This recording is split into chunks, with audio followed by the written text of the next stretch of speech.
Welcome to the next session of optical communication. Today we will discuss light emitting diode.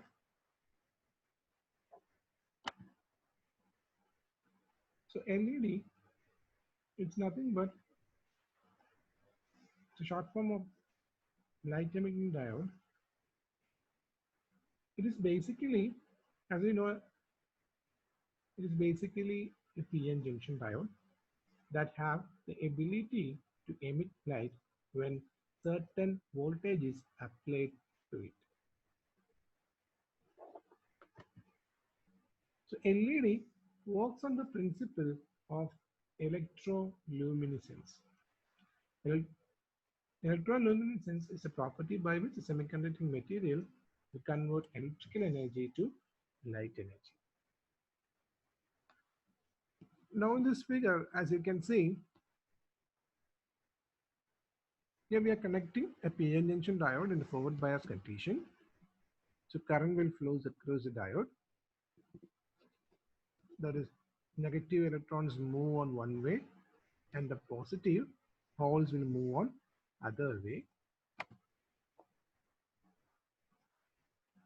The hole, as you know, the hole will exist at the lower energy level than the free electrons.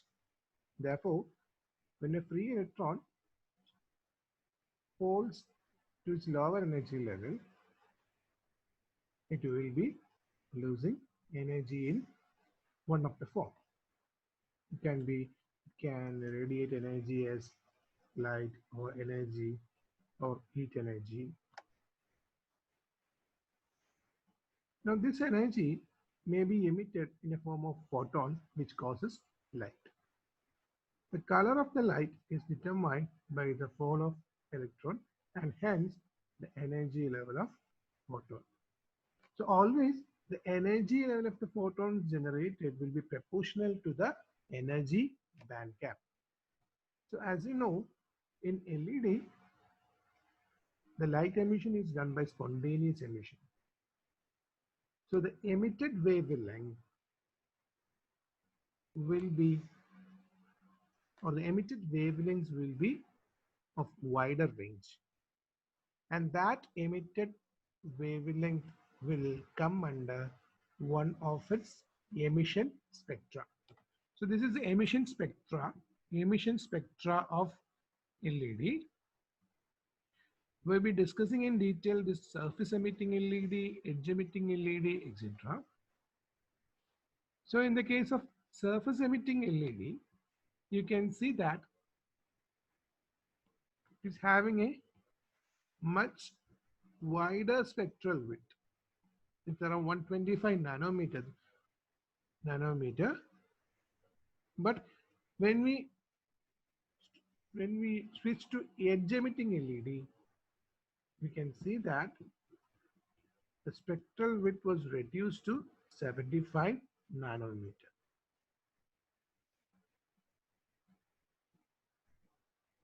So this reduction in spectral width is possible because of the use of heterostructures. Normally, in LED, we'll be using double heterostructure that we will discuss in detail in our class session. That the double heterostructure will help to confine both the carriers, that is electrons and holes, inside the active region, and also the light will also be confined inside the active region. And by perfectly coupling this radiated light to the emission area, we can improve the width of the output spot.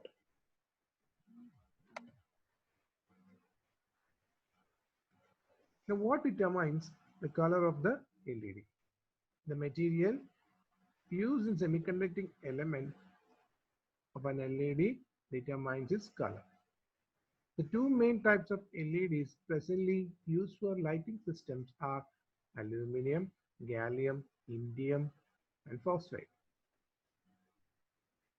Usually, these aluminum gallium indium phosphate, that is quaternary products, will produce red, orange, and yellow color. And the variation of this red, orange, and yellow depends on the composition, the amount of aluminum used, amount of gallium used, amount of indium, and amount of phosphorus. So by simply varying the combination or the amount of concentration, we can change the energy band gap. By changing the energy band gap, we will be obtaining different colors. And indium gallium nitride is an example with which we can create green, blue, and white LED.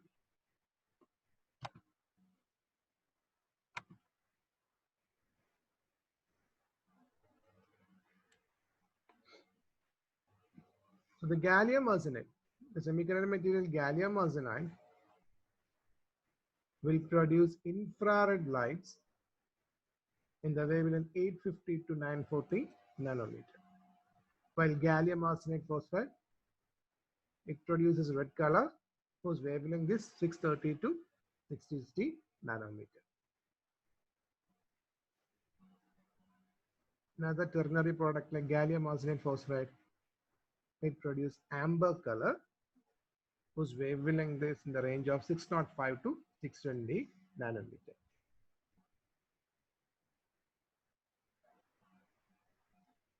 Gallium arsenide phosphate nitride, that is quaternary product, it will produce yellow color whose wavelength range is 585 to 595 nanometer.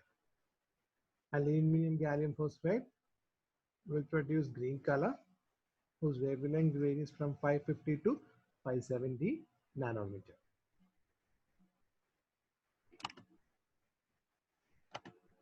So this is a VI cara of LED. So as you know, LED is having a polarity, positive and negative polarity. A positive electrode is termed as anode and negative is cathode.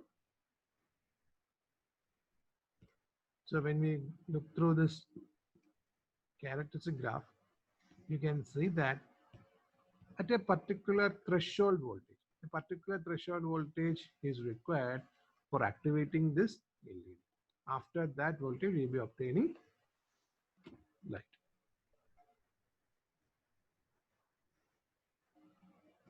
So these are the various colors: red, amber, yellow, green, blue, and white.